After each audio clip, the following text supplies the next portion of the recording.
नमस्कार, स्वागत है मॉर्निंग न्यूज में। मैं हूं आपके साथ हर्षिता जोशी।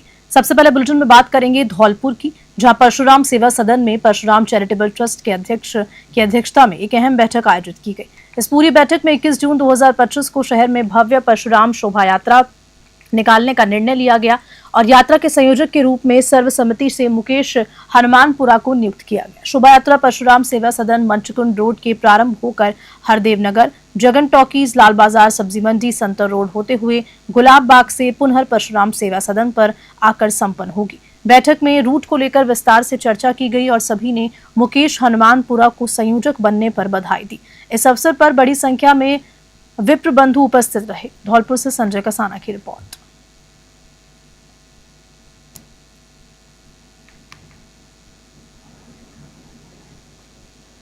जायल कस्बे में 2 महीने पहले हुए सड़क हादसे में बाबूराम रायका की मौत के मामले को लेकर रायका समाज सहित सर्व समाज के लोग आक्रोशित हैं। परिजन और ग्रामीणों की मांग है कि हादसे के जिम्मेदार वाहन चालक को जल्द गिरफ्तार किया जाए। धरना आज दूसरे दिन भी जारी रहा, जिसमें आसपास के गांव से लेकर जिले भर के लोग बड़ी संख्या में शामिल हुए। सभी ने बाबूराम रायका को न्याय दिलाने और दोषियों के खिलाफ सख्त कार्रवाई की मांग उठाई है। नागौर से कांग्रेस जिला अध्यक्ष हनुमान बांगड़ा भी धरने में शामिल हुए। जायल से रमेश जाजड़ा की रिपोर्ट। बाबूराम जी रायका का एक्सीडेंट हुए 3 महीने से ज़्यादा हो गए। प्रशासन ने इसमें कोई दिलचस्पी नहीं दिखाई। कई बार परिवारजन हम सब लोग मिले, लेकिन प्रशासन ने किसी बात पर गौर नहीं किया। इसलिए सभी जायल के 36 कौम के लोगों ने ये तय किया कि प्रशासन पर दबाव बनाने के लिए, बाबूराम रायका जी को न्याय दिलाने के लिए धरना प्रदर्शन करना पड़े, चाहे बड़ा आंदोलन करना पड़े, उसके लिए हम सब तैयार हैं। कल से हमने यहाँ प्रदर्शन करके धरना दिया है, आज दूसरा दिन है और धरना जारी रहेगा। बीकानेर जिले के महाजन कस्बे में केशवानंद ग्रामोत्थान ट्रस्ट में सालों से चल रही अनियमितताओं और भ्रष्टाचार के आरोपों के खिलाफ शुक्रवार को ग्रामीणों का गुस्सा फूट पड़ा।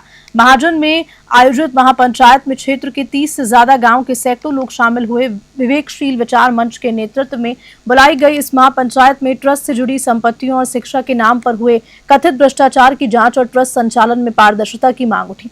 ट्रस्ट पर आरोप है कि बालिका शिक्षा के नाम पर करोड़ों रुपए खर्च दिखाए गए, लेकिन जमीनी स्तर पर कार्य नहीं हुआ। ग्रामीणों ने 30 सालों का हिसाब सार्वजनिक करने की मांग की है। हालात को देखते हुए महाजन, लूणकरणसर, कालू और जामसर थानों का पुलिस जाब्ता तैनात किया गया। आंदोलनकारियों ने उपखंड अधिकारी को मौके पर बुलाने की मांग की। उधर प्रशासन ने स्थिति को गंभीरता से देखते हुए उप तहसील कार्यालय का मुख्य गेट बंद कर आंदोलनकारियों को वहीं रोक दिया। बीकानेर से लोकेश भौरा की रिपोर्ट।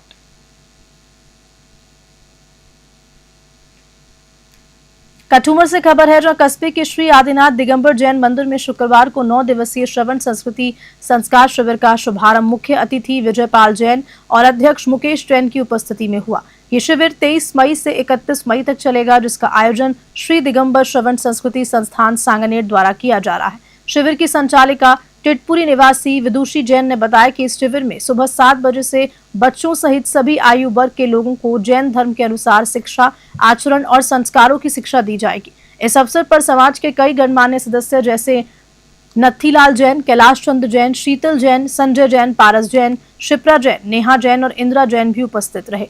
खेलडी कठुमर से इकलेश शर्मा की रिपोर्ट।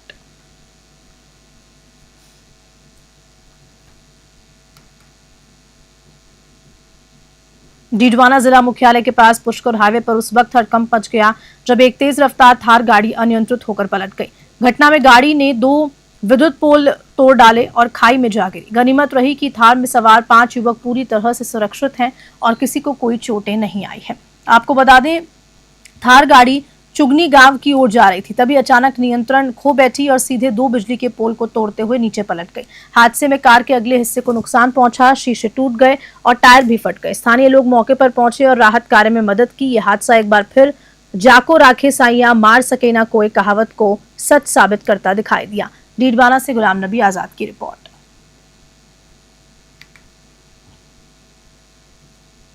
अराई के निकटवर्ती ग्राम कल्याणपुरा में स्थित मंदिर में मूर्तियों की प्राण प्रतिष्ठा की वर्षगांठ पर हर साल की तरह इस वर्ष भी ठाकुर जी, गणेश जी, शिव जी के ध्वजारोहण किया गया।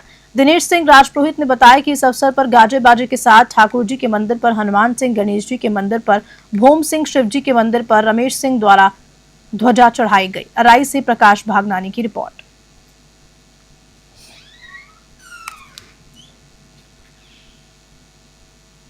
मांडलगढ़ क्षेत्र की बिजौलिया थाना पुलिस ने एक बड़ी कार्रवाई करते हुए सिलिकोसिस बीमारी से पीड़ित मजदूरों से धोखाधड़ी करने वाले 2 शातिर ठगों को गिरफ्तार किया। ये मामला हाल ही में प्रशासन की जन सुनवाई में सामने आया था, जिसके बाद पुलिस ने तुरंत कार्रवाई की।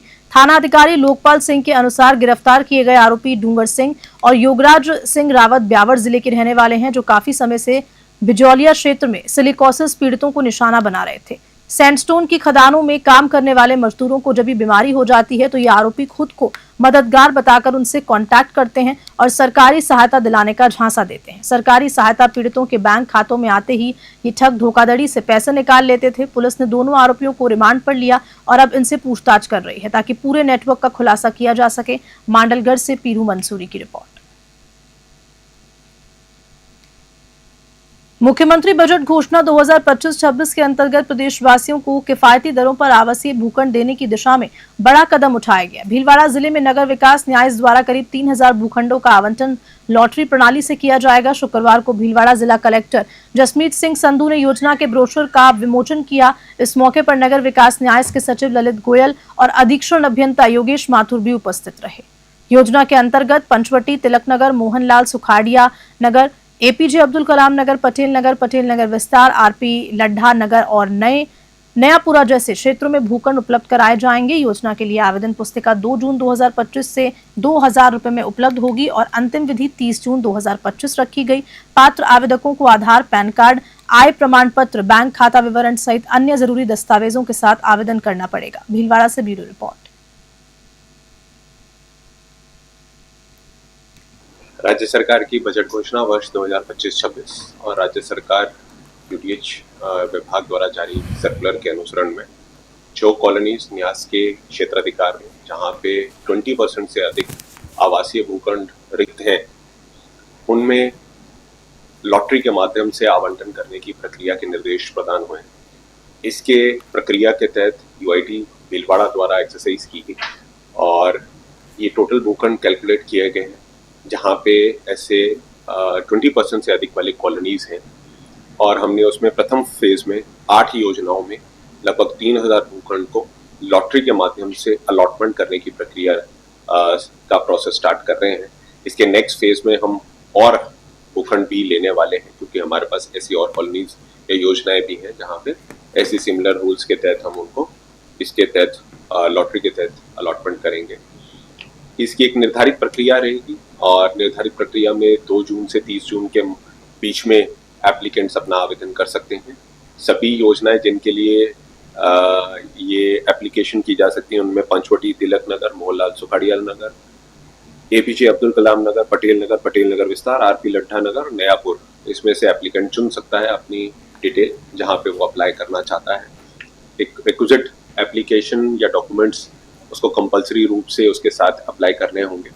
उन डॉक्यूमेंट्स के साथ ही उसका एप्लीकेशन फाइनली सबमिट माना जाएगा। तो मेरा सभी जनवासियों से अनुरोध है इस लॉटरी प्रक्रिया में ज़रूर पार्टिसिपेट करें और ये जो पूरी डिटेल्स हैं आपको एक आवेदन पुस्तिका के माध्यम से उपलब्ध कराई जाएंगी। ये निश्चित सेंटर्स, एक यूआईटी भी सेंटर रहेगा जहाँ से पुस्तिका उपलब्ध हो पाएगी। निश्चित सेंटर जिसमें बैंक्स हैं वहाँ के माध्यम से आपको आवेदन पुस्तिका उपलब्ध हो जाएगी और उसकी डिटेल्स हम आपको आज प्रोवाइड भी करेंगे।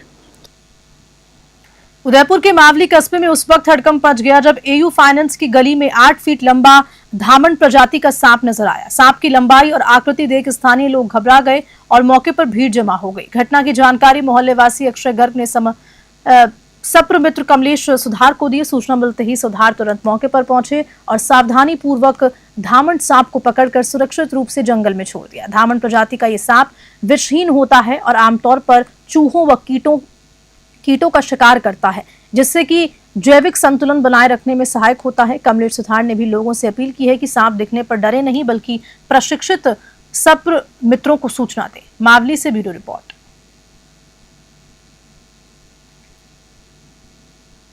भीनमाल के शिवराज स्टेडियम में सैन समाज की नवा 3 दिवसीय राज्य स्तरीय रात्रिकालीन क्रिकेट प्रतियोगिता का भव्य शुभारंभ हुआ। महंत रणछोड़पुरी महाराज व रेवदर सीडीपीओ घेवर चंद राठौर ने दीप प्रज्वलन कर कार्यक्रम की शुरुआत की। महाराज ने खिलाड़ियों को प्रेरित करते हुए कहा कि ये खेल की भावना से खेलें और टीम के लिए सर्वश्रेष्ठ प्रदर्शन करें। प्रतियोगिता के अध्यक्ष राजेंद्र दातवाड़ा, संयोजक कांतिलाल कोरा और खेल प्रभारी प्रवीण भाटी व महेंद्र धोनी ने सभी टीम्स को नियमों का पालन कर अनुशासन पूर्वक खेलने का निर्देश दिया। उद्घाटन मुकाबलों में पाली, बालोतरा, गंगानगर, जोधपुर और भूपतगिरी भीनमाल ने जीत हासिल की। भीनमाल से रविंद्र रोहिण की रिपोर्ट।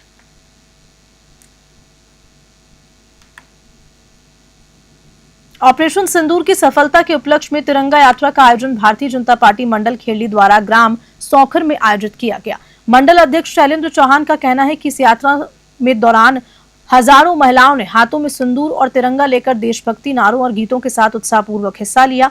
वंदे मातरम और भारत माता के जयकारों के साथ सौखर ग्राम में सैकड़ों की संख्या में महिलाओं ने यात्रा में एक दूसरे को सिंदूर लगाकर ये संदेश दिया कि वे पीड़ित बहनों के साथ हैं और सेना के बलिदान को कभी नहीं भूलेंगी। इस मौके पर अध्यक्ष शैलेंद्र चौहान ने कहा कि भारतीय सेना की वीरता की सराहना करते हुए हमें अपने सैनिकों पर गर्व है। इस यात्रा में शामिल लोगों ने हाथों में तिरंगा लेकर भारत माता की जय के नारे लगाए। खेड़ी से क्लेश शर्मा की रिपोर्ट।